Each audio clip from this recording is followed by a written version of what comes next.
Hi, vinyl community. It's me, JC, back again. How's everybody doing? Happy Saturday. Hopefully you guys are going to have a good weekend.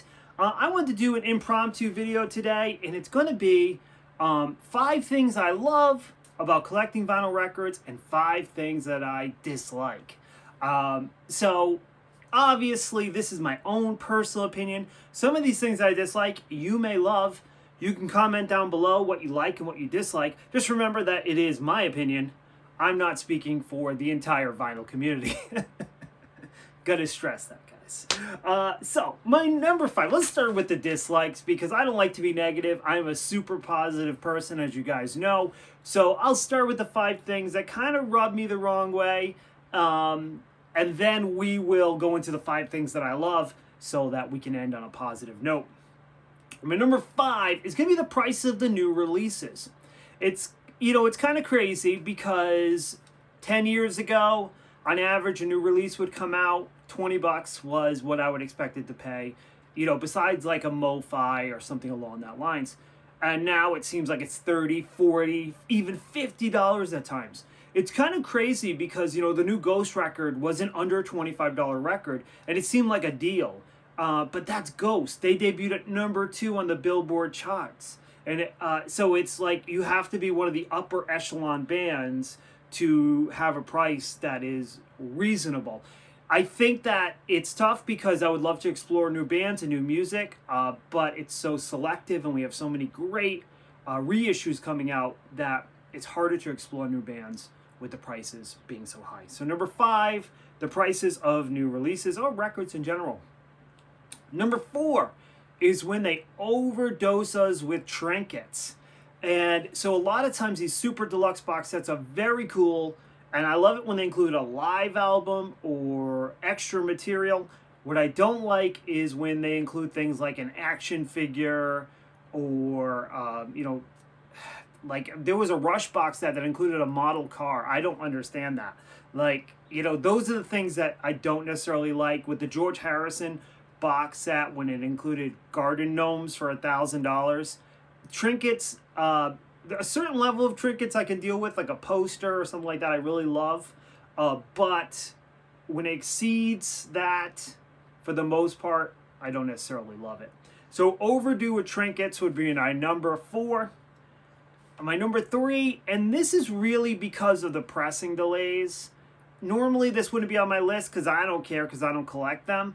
But when they have 20 different variants or 30 different variants, like what they did with Paul McCartney 3, I actually don't mind when they do cover variants. I think that's sometimes cool. It's like, oh, I get to choose the cover that I want, the album cover. But when they have like 17 different colored vinyl records, it doesn't really do anything for me. And it's like, I'm still waiting a year for that Slaughter release. But there's 17 different, and I love the band Ghost, but 17 different versions of their new album that you could buy at Target, a Walmart, an indie, a web store. It's crazy. So I think that 1 or 2 variants are cool. When we start to get over 10, it kind of rubs me the wrong way. Number 2, and this is a collective. This is a couple different things. Etched D-sides, I have no use for it, and most times they're dish warped. So I really can't stand etched D-sides. They're not bad. I'm not going to, not buy a record because of it. But at the same time, I could live without it. It does nothing for me when I see that it's etched.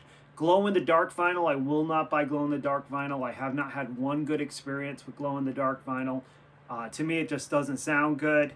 And also picture discs.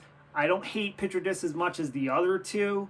But I'm just not a picture disc fan. If you love them, that's cool. It's just not for me. So there you go, picture disc. And my number 1 is definitely going to be record snobs. Here's kind of how I look at it.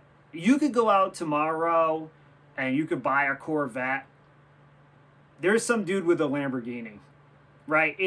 There's always someone that's got something better or more expensive. There's always someone that's going to have a bigger collection. There's always someone that's going to have a better turntable, a better stylus, better speakers. Everybody's got a different budget. Everybody's got a different love of music.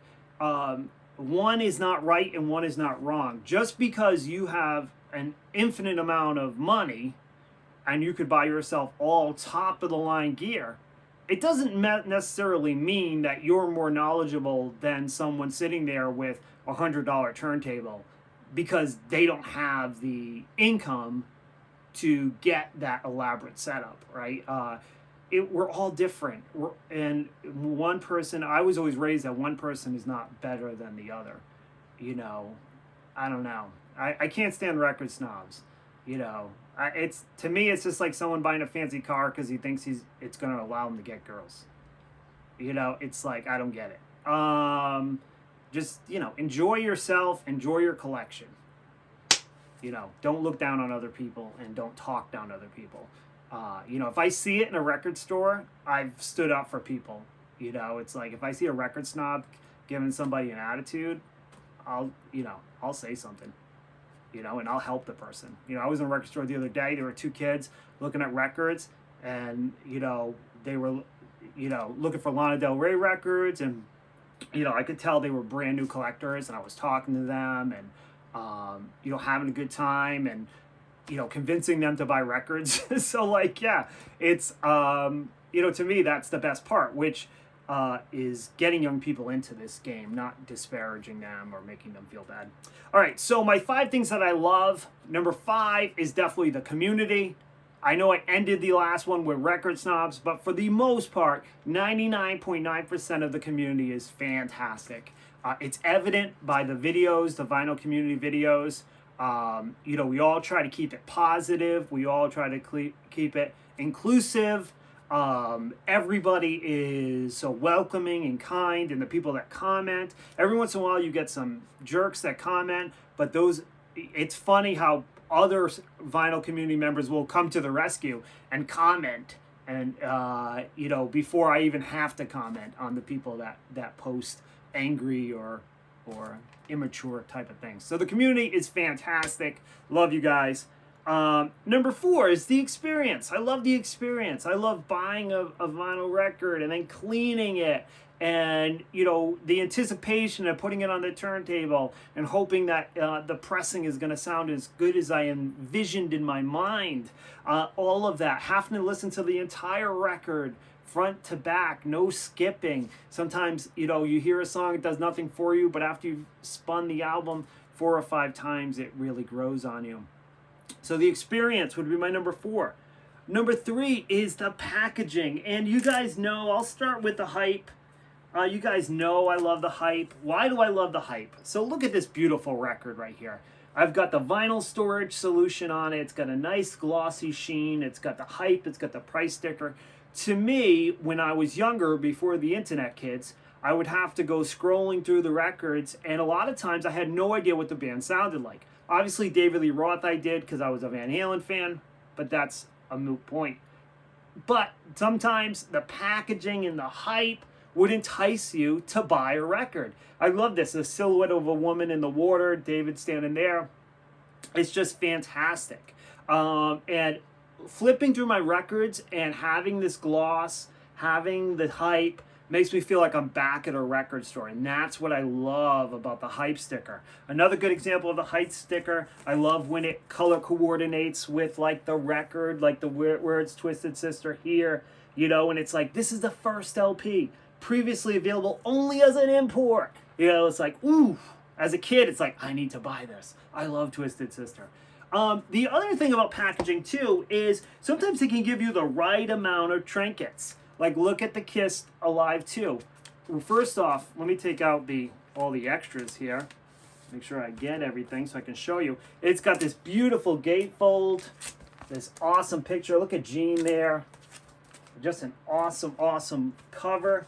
It's got tattoos. Not that I'd ever use them, but still very cool. It's got a book, you know, with some awesome pictures. It's got printed inner sleeves. I mean, I love it. So something like that, you know, really gets me going. It's like, oh, this was cool. That's the right amount of trinkets for me for an album. You know, I would have done with a poster instead of the tattoos. That's just me, but whatever. I'll still take it. Number 2 will be the score. That is when you find something at an unbelievable deal. You know, for instance, I walked into a thrift store and found Rubber Soul, first pressing, mono, mint, just absolutely stone cold mint, $1.99. It doesn't happen that often. It might only happen once every 5 years. But when it happens, you are like floating on air. Like, I can't believe I got this awesome album in mint shape. Whether it's valuable or not is irrelevant. It's just that I would have paid a lot more for this album, and I only had to pay $2. So number 2 is definitely the score.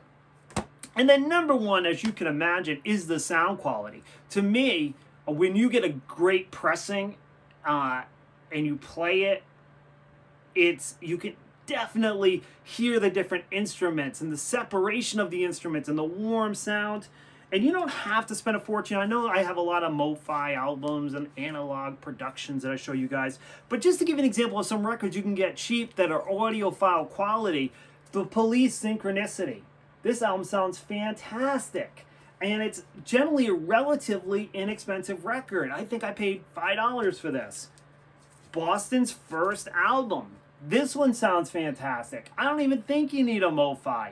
This thing is incredible, and it's a great price.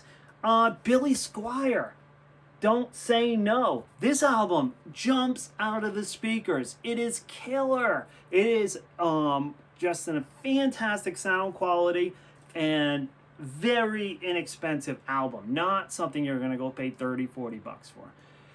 So there you go, guys. 5 things I love, 5 things I dislike. Comment below what you love and you dislike about collecting vinyl records. I'll join you soon with something else. Peace, rock out. Love you guys.